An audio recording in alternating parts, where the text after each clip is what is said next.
Dale. I'm an engineer for IBM, and I've spent many years working in the field of artificial intelligence and machine learning. What I wanted to talk about today was, I'm going to start with a really quick level set, just in case terms like AI and machine learning are not familiar to you. I want to make sure we're all on the same page of exactly what they mean.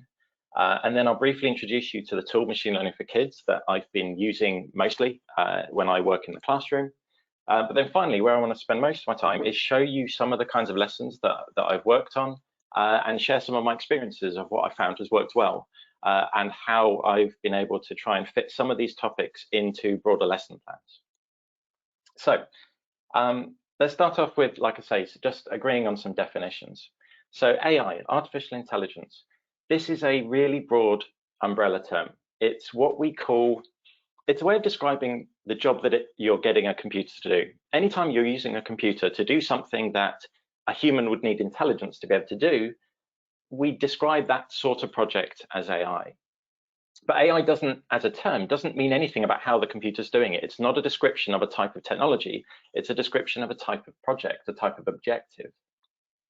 Machine learning is one way, not the only way, but it's one way of doing an AI project. And at the moment, it is the best way we have. It's the most powerful technique we know for how to get a computer to do an AI thing. So the point I'm trying to make is there's a distinction between the task you're getting the computer to do and the way the computer's going to do it. So AI and machine learning aren't synonymous. They don't mean the same thing. AI is the objective, machine learning is the technique. But it's not the only way of doing AI, like I say. So, you know, when I first started as a software developer, the way that I learned of how you get a computer to do something was by coming up with a set of instructions. You know, if you want a computer to do a job, you tell it how to do that job by giving it step-by-step instructions. Do this, then do that, then do that, then do that. That's the job of a coder, right? You know, that's how you get a computer to do a job. With machine learning, it's different. Machine learning is, instead of, if you want a computer to do a job, instead of telling it the instructions and the steps for how to do that job, you show it examples of that job being done. You show it an example of that job being done over and over and over again. So the computer, the machine, can learn how to do the job for itself without you ever actually telling it how to do that. Let me give you an example. It might help it make a bit more sense. A really classic example of an AI task is detecting spam emails. The job you want the computer to do is to look at an email and to work out, does this look like a legit email or does it look like spam? And that's something that requires intelligence, right? You know, if a human was looking at an email, they'd have to use some intelligence to work out what that email looks like. So how could you do this? Well, there are different ways. You know, one way you could do it is by coming up with a set of rules. You could write step-by-step instructions for the computer. You know, check who it's come from, check what words it mentions, check how long it is, check if there are links in it, that sort of thing. So that would be an AI job, but being done using a set of rules. But it's really hard to do that. Writing a set of rules that would actually not falsely recognize legit emails and will spot all the spam emails, that's almost impossible. So that's why we don't do it that way. Instead, we use machine learning. The way we would create a spam filter nowadays is you'd collect loads and loads of legitimate emails and put them in one pile, and then you collect loads and loads of spam emails and put them in another pile.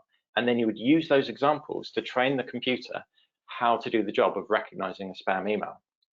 So that's the idea of machine learning. So now that I've got my definitions out of the way, let me introduce you to the tool that I spend most of my time in class using. So it's all web-based. It's called Machine Learning for Kids, and I will put links for all the stuff I'm showing you in the chat at the end.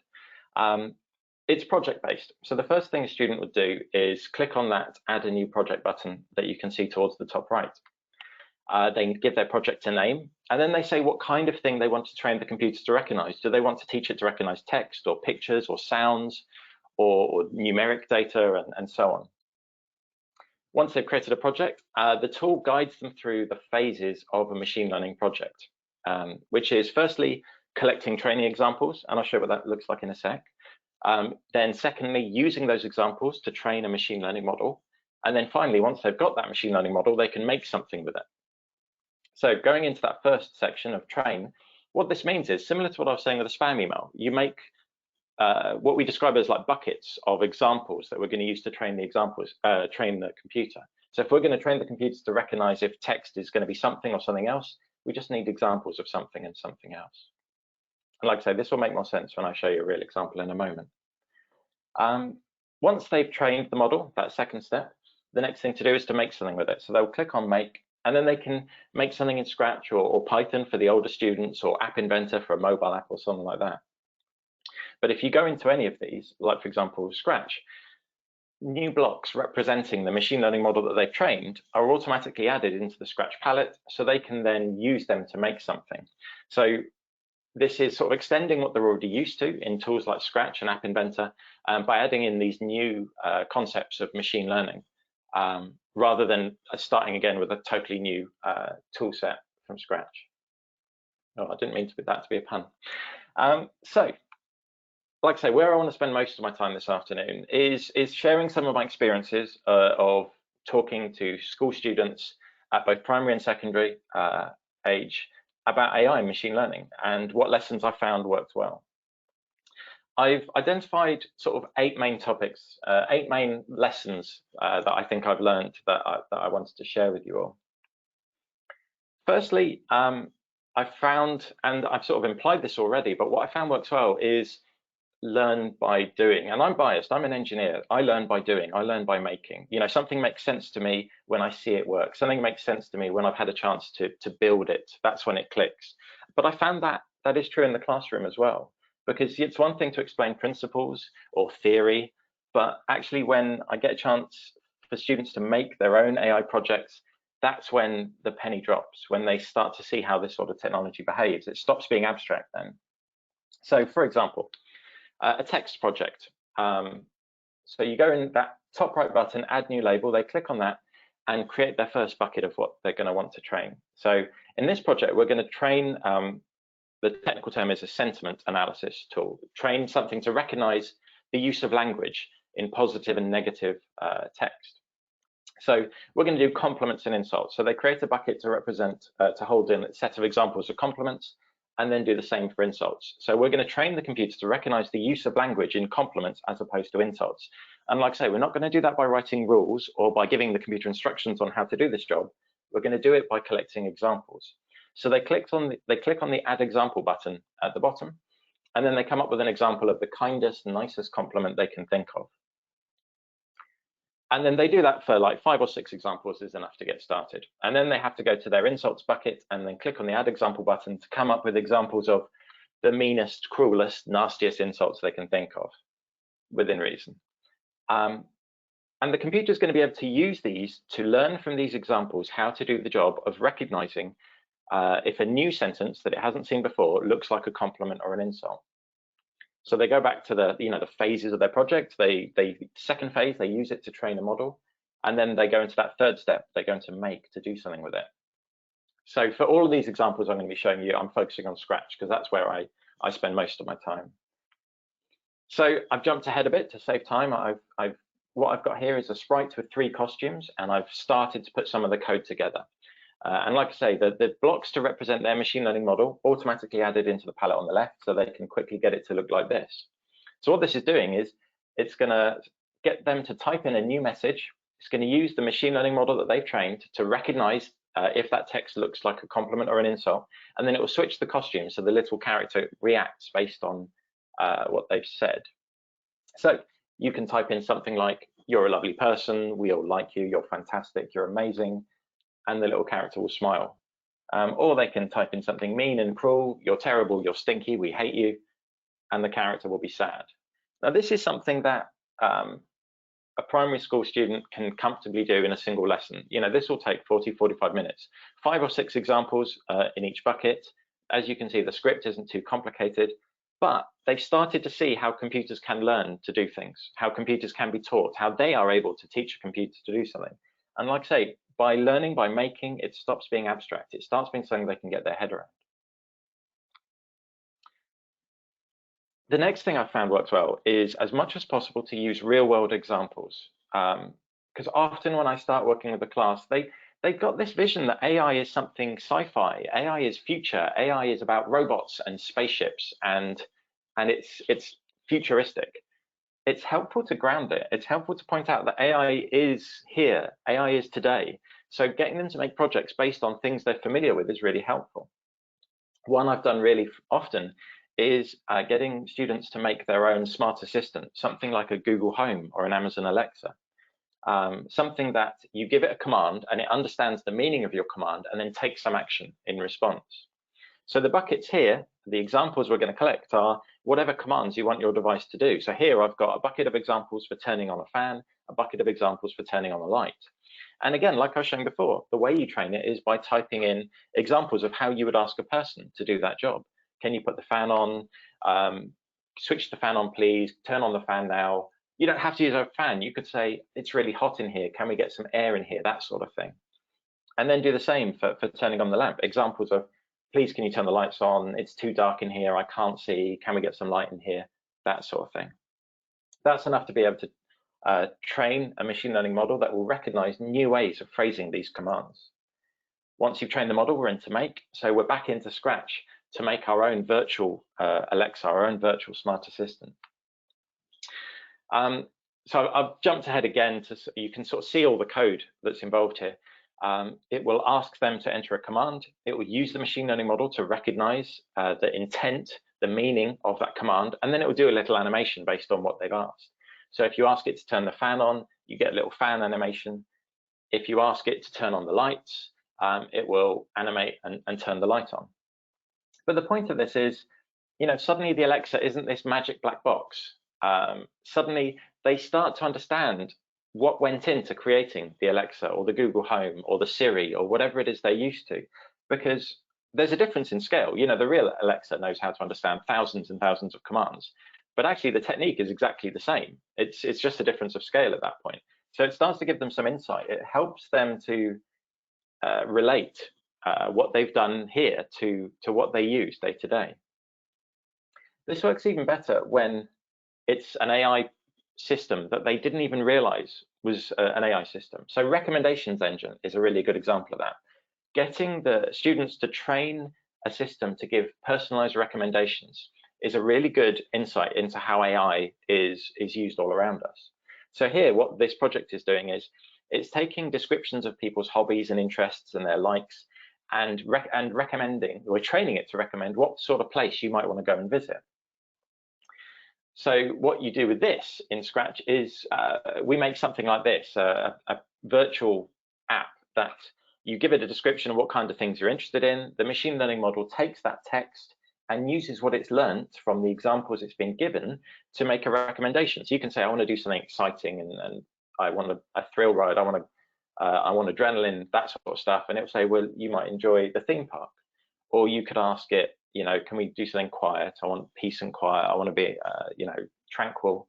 And it might recommend going to the fishing pond. Now, this is a really common use of AI that a lot of people don't even realize is there. Anytime you click thumbs up on a video in YouTube, imagine two buckets of videos. One bucket of videos you've said you like, another bucket of videos you've said you don't like. What you're doing by clicking thumbs up and thumbs down is you're training a machine learning model to learn what things you like and what things you don't like. You're training it to be able to make recommendations to you in future. This idea that actually we're all training AI systems without noticing it every day is something that a lot of students I found are surprised by, and it helps to open up their eyes to how AI is all around them. Another really good example is moving away from text for a moment. In this project, we're training a machine learning model to recognize what letters look like. So we're using that draw button in the bottom of the buckets. And we're drawing, and this brings up a canvas that we can draw directly onto an on-screen canvas for. So you can start drawing in the start of a postcode and then clicking on add this to your bucket of training examples. And you can do that for, here the students have picked a few local cities to them. And once you've done this, a few times and you've collected maybe 10, I think 10 is the minimum number of examples for each bucket. What you've done is you've trained it so that when you show it a new postcode or start of a postcode, it will be able to recognize which city that looks like. So we make projects like this. And again, what I'm showing you are things that I've done with primary schools. So we make it, Postman Pat themed, we make it a bit fun. What you're doing here to try this out is you draw a new postcode onto the envelope and then you click on the cat stamp. And then when you click on the cat, the machine learning model that they've trained is used to recognize their new postcode. And then it sends the envelope to the right Postman Pat van. So if they write OX on it and then they click on the stamp, they get a little animation and see the envelope go over there. Now the point is, this is a simplified example of how large-scale sorting of mail is automated. And it's a use case that maybe students have never thought of before or never realized. By getting them to make these sorts of projects based on simplified examples of real-world uses of AI, it helps to give them a bit of a different insight into how the world around them works. It helps open their eyes up to this idea that AI isn't about sci-fi and robots and spaceships. AI is about systems that are there helping us all day, every day, that most of us interact with every day. I've talked a lot about understanding how the world works today, but actually understanding history is really important too. I think it's really useful for students to understand where we've come from, because AI is a field where we've been incrementally evolving it and improving it for decades. So this is a project called Menace. It was designed in the early 60s by a researcher called Donald Mitchie. And this, as you can see, it's not computer-based, but it was machine learning. It was a machine learning system that could play noughts and crosses. It was made up of hundreds of matchboxes. Each matchbox represented a different state of the noughts and crosses board. And his training examples were colored beads that he would add and remove from each of the noughts and crosses state matchboxes. So what he was doing is, think of hundreds of buckets, and every time he played the game, every time he made a move, he would add a colored bead to the right type of matchbox. Now, this was done in the 60s. This is, like I say, machine learning has been around for decades. And you can do this today. And I've seen it done at like STEM events where it's fiddly to set up hundreds of matchboxes. But the idea of actually letting kids see the inner guts and workings of a machine learning system as something tangible that they can touch is so cool. But if you haven't got the sort of the time to set up hundreds of matchboxes, you can set this up in Scratch. Same sort of principle. You can set up a noughts and crosses game in Scratch. Kids will play the game by clicking on the different spaces, and under the covers, the moves they're making are being added to their training buckets that they set up in the machine learning tool. So you can see the scroll bar on the right here. Actually, there are 9 training buckets, 1 training bucket for each of the different moves they can make. And then the examples are each of the moves they made while they were playing the game. Letting kids recreate AI research project from the 60s, I found is a really cool way to show them where this field has come from. Sometimes I found that one of the most accessible ways of talking to children about AI is to not make the lesson explicitly about AI.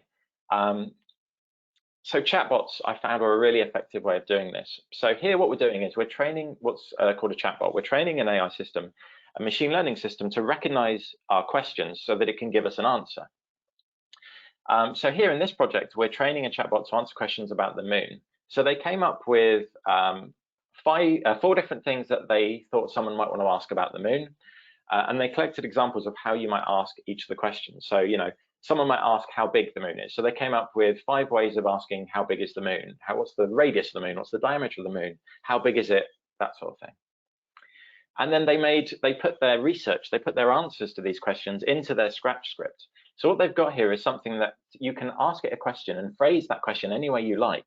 It's been trained to recognize which question you're asking, and then it knows it's been given the pre-canned answers to give you. And this, again, is how, it's a simplified version, but it is essentially how how real-world chatbots actually work. But you can make the topic anything that you're currently doing in class. I've worked with dozens of classes to make chatbots for geography lessons, for history lessons, for English lessons. I've seen students make a chatbot Viking where they trained it to answer questions about what sort of things do Vikings wear, what sort of things did they eat, did they really have helmets like with horns on. I've seen chatbot Romans. We did a chatbot William Shakespeare where you could ask it questions about his plays and his life, all sorts of stuff. But like I say, this isn't just limited to what students can do. This is a really common idea of using chatbots as an interactive way of interacting with information. So National Geographic did a fantastic chatbot where you could ask it questions about T-Rex, about Tyrannosaurus Rex. And instead of reading it as a static essay, you could choose what you wanted to learn about next, and it would give you the pre-canned answers from its script. Another example that we did was about owls. So again, They identified what questions they might want to ask about owls, what did they eat, how big are they, how long do they live, and so on. And then they put that into their scrap script, so they had this sort of animated character that would understand the questions you're asking and give you the answers. And you could ask it all sorts of things like, well, what sort of things do owls eat? And it would tell you.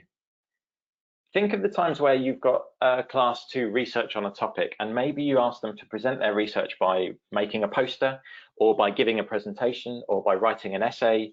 This is just another alternate way of presenting what they've learned. By making the task to train a chatbot, it means that they're learning about AI. They're learning about one way that we use AI to interact with information. But that's almost incidental. It's not learning about machine learning for the sake of machine learning, but it's using it as a tool for presenting information in an interactive way. And I found this really helps to engage the whole class. Some of them really enjoy coming up with funny answers in the script that their system will give. Some of them really enjoy animating the avatar and drawing their avatar, but they all seem to get something different from it. But it makes this appeal to not just the kids who are really into coding. Looking at an example I used with slightly older students, this was with a secondary school where they'd been doing a series of lessons on media literacy. They'd been learning about how different media outlets cover the same news stories in different ways. So for their last lesson, we did an experiment to see if a machine could learn how to recognize some of the patterns that they've been learning to recognize. So we collected examples of headlines from different national newspapers, and we used this to train a machine learning model so that when you give it a new headline, it could learn to predict which newspaper that headline probably came from. And we made that into a little animated thing where you give it a new headline and it would put the newspaper, it would sort of predict which newspaper that would have been and put it on the right shelf. And it was really useful as a chance. It was a way to get the students to start to discuss and speculate about what sort of patterns they thought the machine would have been recognizing. What sort of things do they think the computer was using, had learned that was most important and most useful to make the prediction, and how that compared with what they'd learned. So again, this wasn't really explicit in AI lesson. The focus was very much about media literacy, about English. The AI was just another way, another avenue to have that discussion with them. I've really enjoyed lessons where students have a chance to experiment with the tech.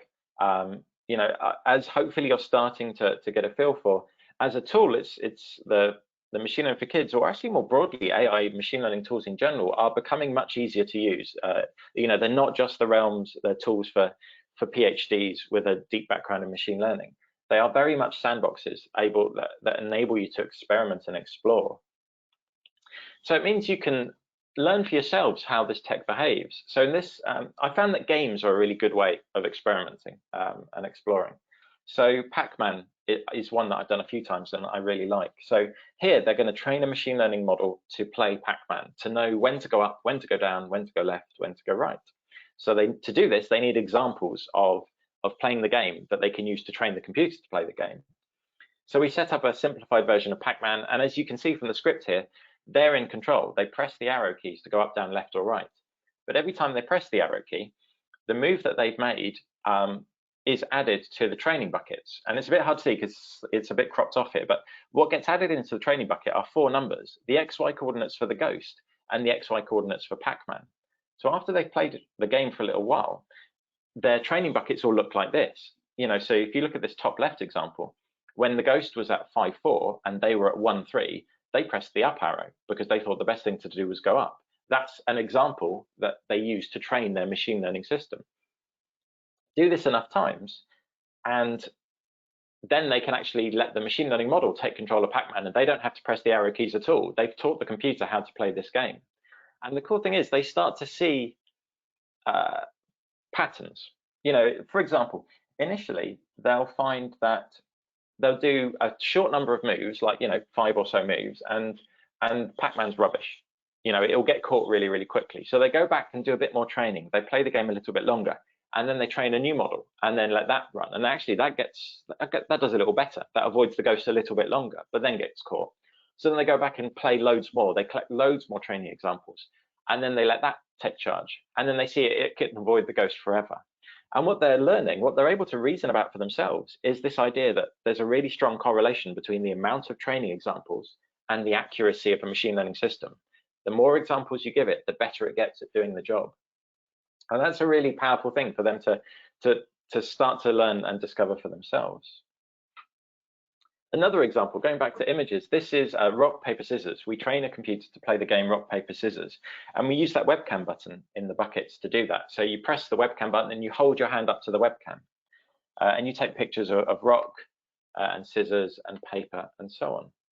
Now, I almost always get at least one student who comes up with a set of examples like this. And by this, I mean, they're normally super keen, they're enthusiastic, they want to do this quickly. So they hold their hand fairly still and just hammer the webcam button and take almost identical photos in each bucket. And what they find is their machine learning model is not very good. It tends to get a lot wrong. And there are almost always some students who take a set of training examples that are a bit more like this. And by this, I mean, there's a lot, they're very different. You know, they've got some pictures of their left hand, some pictures of their right hand.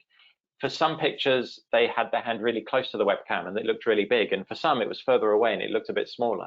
They have pictures of their hands in every different angle and orientation. And their machine learning model is so much better. It almost always gets everything right. It correctly recognizes what the hand is doing. So what the students stumble onto is this idea that actually variation in training data is really important to how well the system behaves. And with a little bit of nudging, I found the students can reason about this and understand this themselves. You know, I've heard students describe this as, you know, to the teacher, when you explain something to me like in 5 different ways, it makes sense to me more. I understand it better than if you repeat the same explanation in almost exactly the same way 5 times. You know, that idea of actually that sort of metaphor is a really effective way of explaining why variation in training data is so important. One other quick example. So this is a recreation of what happened to me in a class. I had a student who was doing the rock, paper, scissors project. When he was taking pictures of rock and scissors, his photos were fine, you know, varied, good examples. But when he was taking his paper examples, one of his mates had come over and stood next to him and was chatting to him.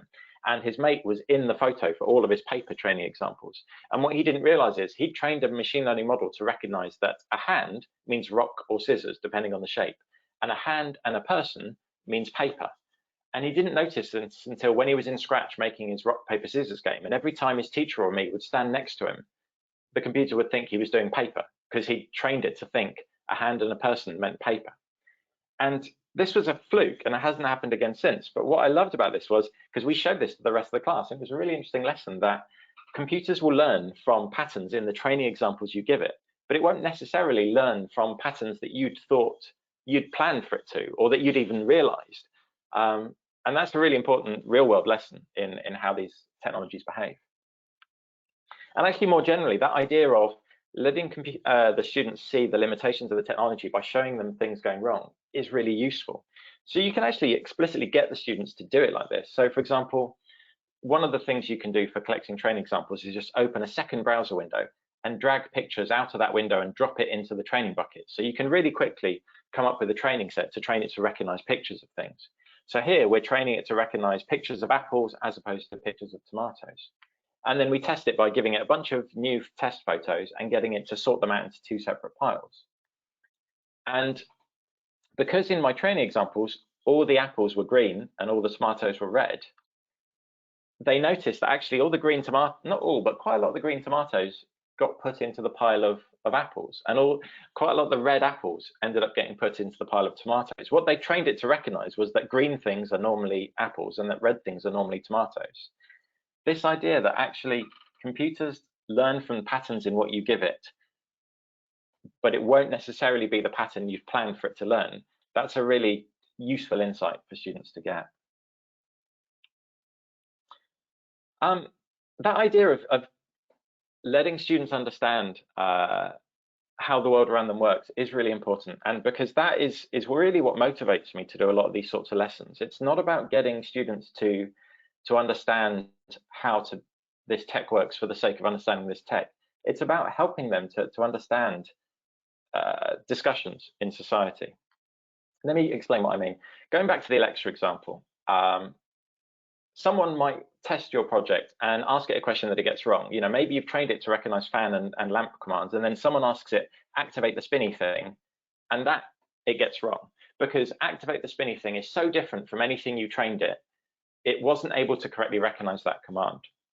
So instinctively, a lot of students, when this sort of happens, what they want to do is to go back to their training examples and activate the spinny thing to their examples of turning on a fan command, because by adding it to the set of examples, they'll improve it so that next time it will do a little bit better.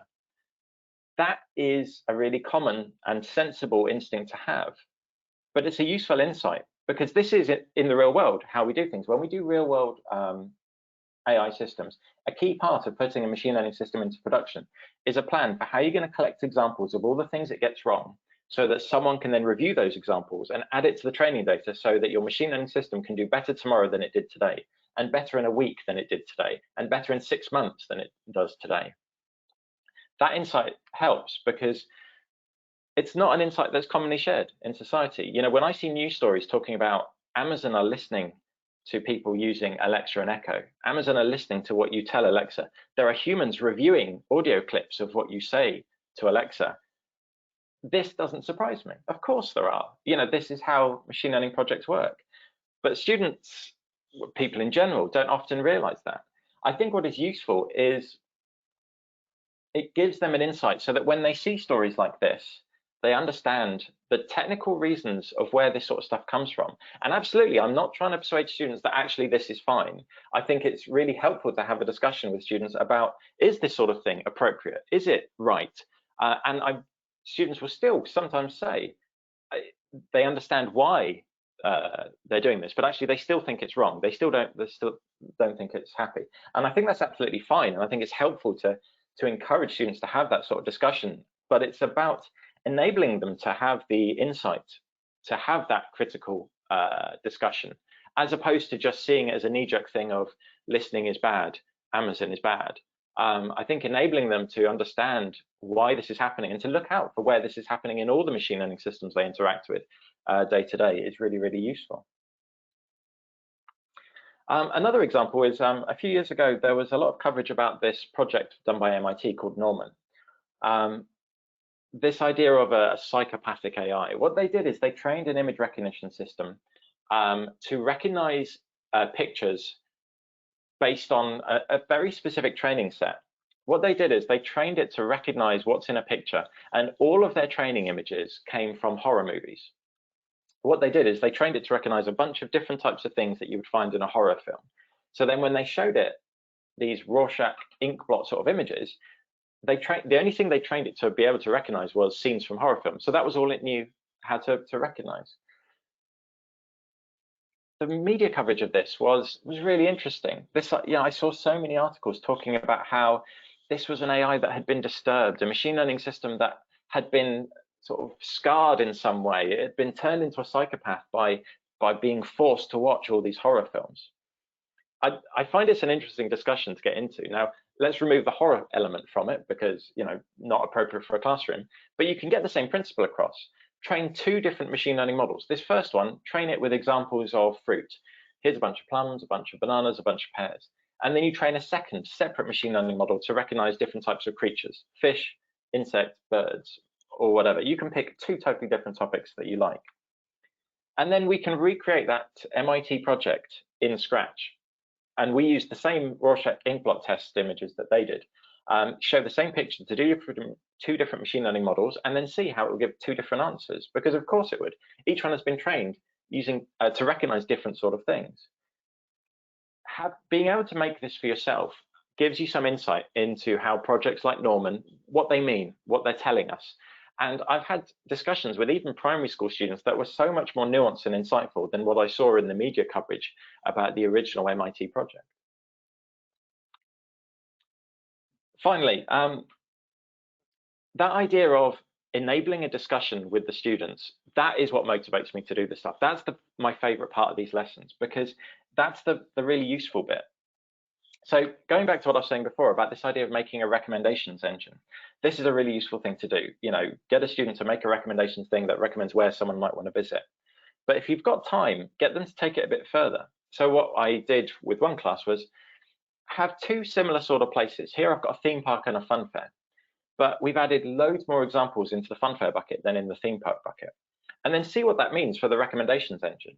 And what you'll find is that it's really hard to get it. Once you've trained it like this, it will almost never recommend the theme park. You know, you ask to do something fun, you ask to go on rides, you ask to do something exciting, it will always say fun fair.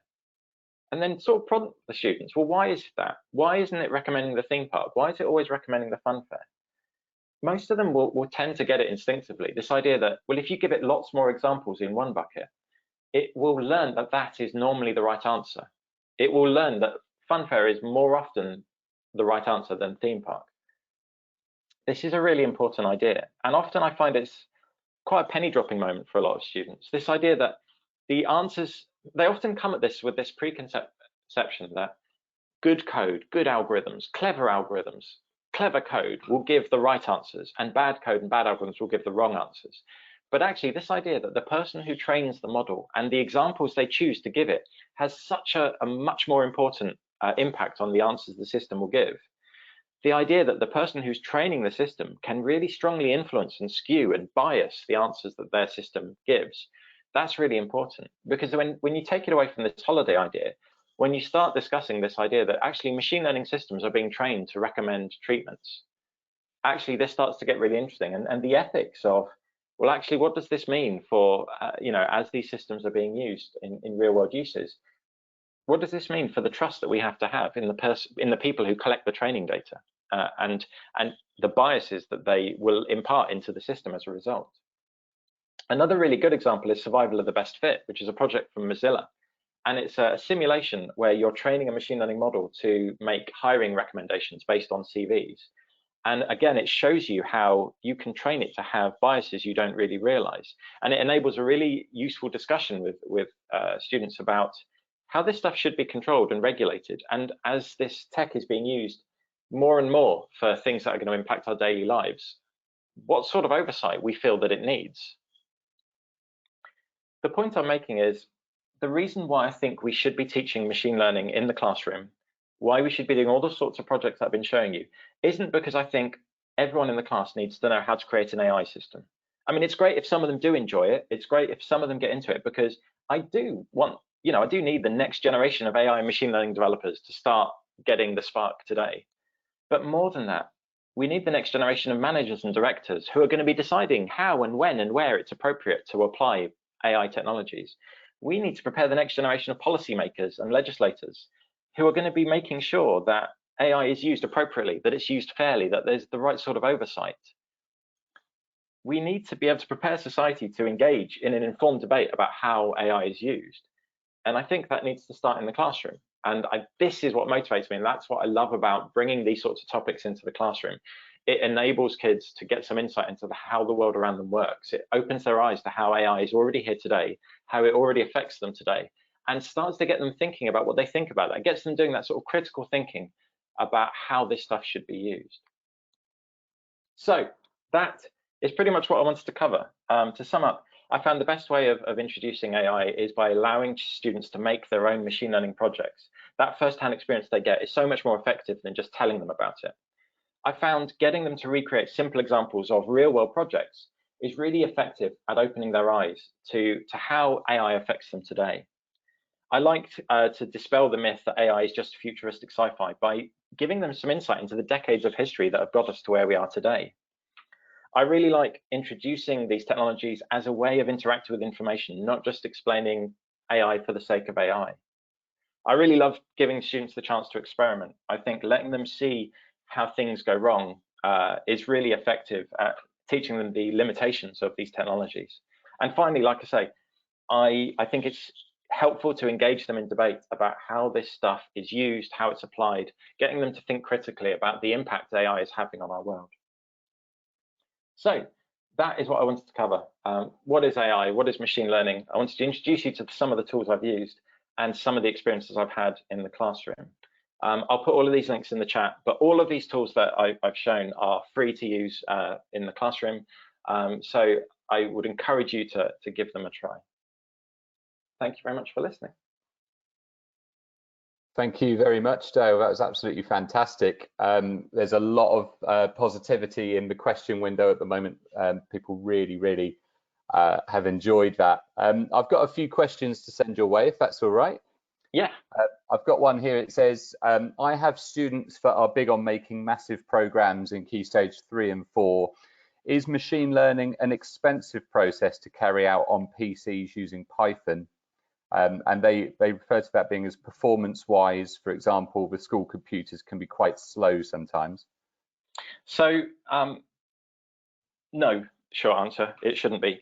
So like I said at the start, I'm a developer from IBM, so all of this stuff is hosted in IBM's cloud. So I've run classes. In fact, I run a lot of these sessions in code clubs on Raspberry Pis because almost all the heavy lifting is being done in the cloud. Even for the Python stuff, if you want, one of the things embedded in the tool is to do all the Python development in a browser. So if you don't want to set up an IDE, you don't want to set up all the library dependencies and stuff, you can do the whole thing in a browser. And like I say, even a Raspberry Pi can comfortably handle it. Brilliant. How does AI handle exceptions or wrong questions? It's useful. Well, there's two sort of ways. One way is if you give it something to recognize that doesn't look like anything it's ever been shown before, it'll still make its best guess of picking one of the buckets. But as well as giving you the answer, it also gives you what's called a confidence score, a percentage that tells you how confident it is that what it's telling you is the right answer. So if you give it something that's unlike anything it's ever seen before, it might pick the wrong bucket, but it will tell you the confidence is 10% or 20%. And that confidence score, which is also available as a scratch block, the students can use that in their projects to say, well, if the confidence is less than 60 or less than 70, then what that means is actually it doesn't recognize this. It's never seen anything like this before. And then you can put that in your Scratch project so it says, sorry, I don't understand, or I don't know what you mean. And again, that is how things are done in the real world. That's how something like Siri is able to say, I don't know what you mean, I can't answer that. We use confidence scores as our mechanism for knowing, is this actually something that we know how to recognize? Yeah, that's good to hear. Actually, that makes sense why my Google Home can't always do everything I ask it to. We've got one here. Let's see. Do you think this could be used for Key Stage 4-5 students when assessing ethical issues in computer science, such as self-driving cars? You know, looking from a moral standpoint. Yeah, absolutely. Another thing that I'm aware of, I've never used it in the classroom. There's a really good project from MIT called Moral Machine, where you train a system to make decisions in the context of a self-driving car. Basically, the premise is the car's got into a situation, it's about to have an accident. You need to make a decision of, do you have outcome A or outcome B, where both are negative? And this idea of the training you give it is imparting a value system, judgments into the system. And what does that mean? Now, I've never known a class well enough to know if that would trigger any of them, you know, if any of them would find this idea of simulating, training it to around crashes would be upsetting. But as a project, it's really interesting. So if you know the class well, I would recommend looking at Moral Machine as a good way of kicking off that discussion. Brilliant. How do you access the machine learning module in Scratch? So there's a customized version of Scratch that's integrated into the Machine Learning for Kids site. So when they click on the Scratch button, what opens for them is a modified version of Scratch that has all the machine learning blocks added into the palette. Brilliant. So that's the downside of that. It means that when you save your project, you can't then open that in regular Scratch. You always have to come back and open it in the modified Scratch that knows how to do all the machine learning stuff. Great. And let's have a look. Amongst some questions, there's a lot of really lots of positive praise and stuff. People are saying it's been really, really useful. Here's one. What age groups have you taught this with? I guess what would be quite interesting, what's the youngest age you've done this with? So I've done this with like 6 and 7 year olds, but I think like I would do a different lesson with a year 9 than I would with a 6-year-old. So like that, the first one I showed of the face, the reacting to compliments and insults by smiling or looking sad. If I was with a 6 or 7-year-old, that would be the lesson. That you just introduce them this basic idea that you can train a computer to recognize different uses of language. But if I was with a secondary school, we would look at stuff like social media abuse. You know, why do social networks struggle to recognize abuse and trolling? What are the limitations of the technology? What's it good at coping with? What does it get wrong? So I just find that the same basic idea can work with a very broad age range, but we get different outcomes from, you know, how deep we get into it with the older students. Excellent. Are you planning to have a class functionality to the website so that you can check the students' projects? Yes, so there is in there. So Students and teachers have different logins. As a teacher, you can log in and you can look at all the training data they've collected. You can see whether or not they've trained a machine learning model yet, that sort of thing. Excellent. Another thing that you can do on a related note that I found really useful is a teacher is able to set up whole class projects, so that instead of every student having to do all the training themselves, you can get them to work together so everyone contributes. So particularly with younger students where maybe their typing speed's a bit slower, instead of asking one student to type in 10 sentences themselves, get every student to type in one sentence, and then in a class of 30, that gives you 30 training examples really, really quickly.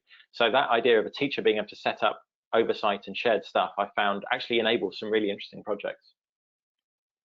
Fantastic. Well, thank you very much, Dale, for your presentation.